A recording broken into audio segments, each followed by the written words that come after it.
Seperti yang kita tahu, musim 2023 nanti FIA akan menerapkan perubahan regulasi di bagian floor sebagai bentuk dari tindakan untuk mencegah fenomena purposing di mobil generasi terbaru. Berawal dari protes pembalap yang mengeluhkan masalah fisik yang ditimbulkan dari frekuensi pantulan yang ekstrim, FIA akhirnya turun tangan dengan merombak regulasi floor untuk mengatasinya. Salah satu tim yang paling vokal menyuarakan perubahan ini tentu tidak lain dan tidak bukan adalah Mercedes, yang kita kenal sebagai tim yang paling terdampak dari purposing. Regulasi musim depan pun dinilai akan menguntungkan Mercedes dengan beberapa perubahan yang dilakukan pada ketinggian floor.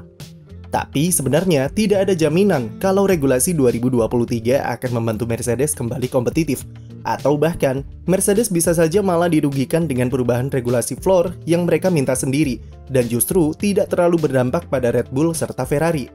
Mengapa bisa seperti itu? Simak videonya sampai habis. Sebelum kita bahas soal regulasi barunya, kita bahas dulu masalah utama di mobil Mercedes. Desain mobil Zero Pod yang mereka perkenalkan pada pramusim di Bahrain dinilai jadi biang kerok semua permasalahan yang dialami. Sejak saat itu, Mercedes jadi dikenal sebagai tim yang mengalami fenomena purposing paling parah. Seperti yang sering kami bahas, masalah utama di mobil W13 adalah tidak adanya keseimbangan antara downforce yang dihasilkan oleh konsep Zero Pod dengan separasi aliran udara di bagian floor.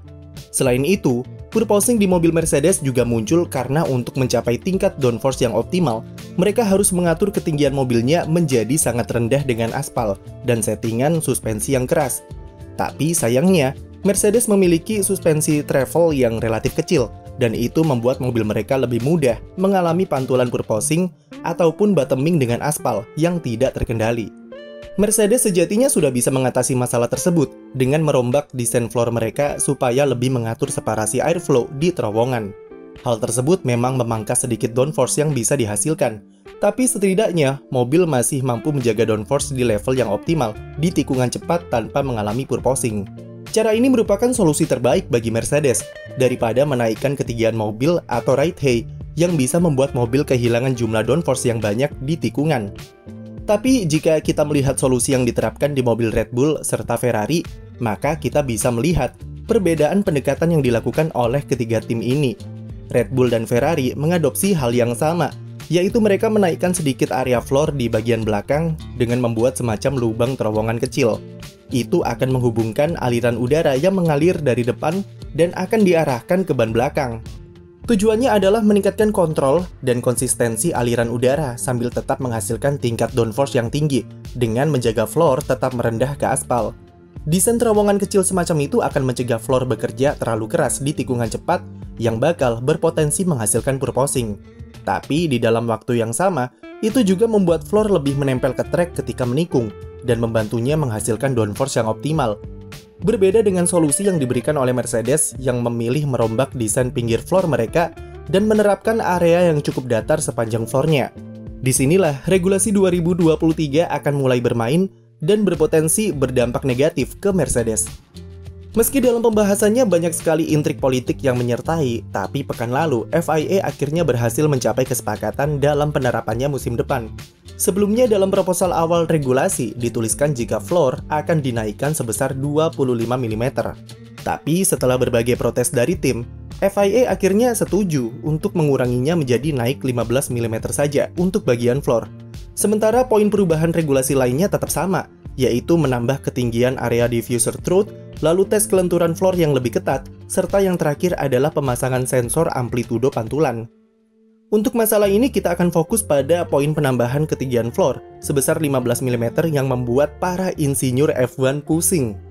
Meski cuma 15 mm, tapi memerlukan perubahan yang tidak sedikit karena ketinggian floor berhubungan dengan konsep fundamental aerodinamika mobil. Itu juga ditambah dengan waktu pengumuman perubahan regulasi yang cukup mepet, membuat para insinyur tim F1 harus berpikir cepat dalam pembuatan mobil 2023. Lalu kenapa regulasi baru floor yang digembar-gemborkan oleh Mercedes ini justru bisa merugikan mereka sendiri? Kita kembali ke permasalahan awal di mobil Mercedes. Dengan desain Zero Pod, mereka hanya bisa mengeluarkan performa yang optimal dengan menjalankan mobilnya dengan ketinggian yang rendah. Begitu floornya diangkat sedikit saja, performa mereka akan langsung drop, terutama di tikungan. Salah satu fokus utama di Mercedes adalah desain floor mereka yang cenderung datar ketimbang rival-rivalnya. Musim depan, area datar itulah yang akan ditinggikan sebesar 15 mm dan jika Mercedes tidak merombaknya, maka masalah yang lebih kompleks bisa saja mereka alami. Meski kita belum tahu juga bagaimana interpretasi dan regulasi baru 2023, tapi bagian belakang floor adalah area yang bakal jadi kunci bagi setiap tim. Dari area itulah purposing dimulai, dan kemungkinan besar tim cuma meninggikan area floor belakang saja, dengan bagian depan serta tengahnya akan diusahakan tetap menempel ke aspal. Yang artinya, konsep mobil high rake seperti mobil di era sebelumnya mungkin akan kembali diterapkan musim depan.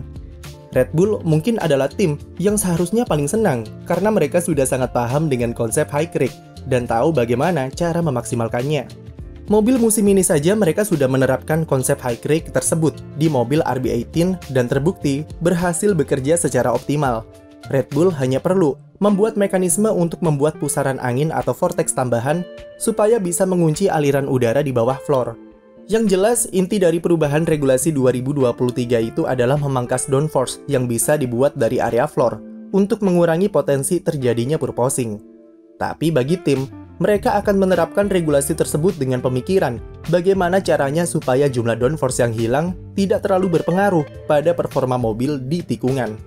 Red Bull dan Ferrari sudah menerapkan pemikiran itu dengan solusi desain terowongan yang mereka pasang di floor mobil musim ini. Namun sekali lagi, kita masih belum tahu pasti bagaimana keinginan FIA dalam interpretasi regulasi mereka tahun depan. Bagi Mercedes, mereka punya dua opsi dalam penerapan regulasi baru, yaitu mempertahankan desain zero pot atau menggantinya dengan konsep baru. Tapi yang lebih krusial adalah bagaimana desain floor yang akan mereka adopsi musim depan. Saat ini, Mercedes sedikit demi sedikit sudah menunjukkan perkembangan yang positif dengan rentetan podium yang mereka raih. Tentu mereka tidak ingin progres yang sudah susah-susah mereka buat harus terbuang percuma karena perubahan regulasi musim depan. Akankah regulasi 2023 bisa membuat Mercedes kembali dominan? Tulis pendapat kamu di komentar dan jangan lupa beri like dan subscribe untuk konten F1 lainnya.